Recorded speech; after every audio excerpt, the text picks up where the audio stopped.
Hey, today I'm going to talk about how to change the time in a Volkswagen Passat.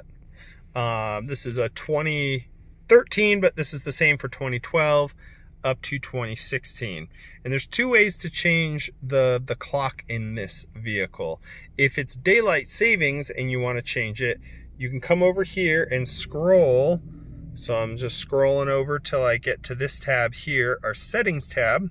I'm going to hit down and go down to time, hit OK.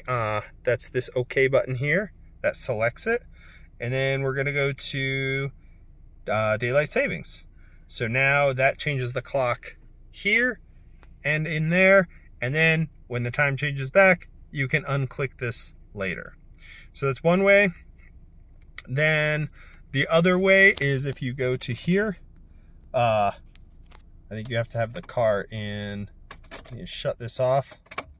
You have it just in the, I turn the car off. Actually, the key's in it, and then you hit this guy here. You can select, see how the 2 lights up, and then you can change that over here. And we're just going to go back to 2. So it's 2:49. Then you can hit it again to change minutes, and then hit it again, and you're done. And that's done with the key in, but the car not on. So those are 2 ways to set the clock or reset it in a Volkswagen. Let me know if this was helpful. If it was, we'll see ya. Leave a comment and have a good one.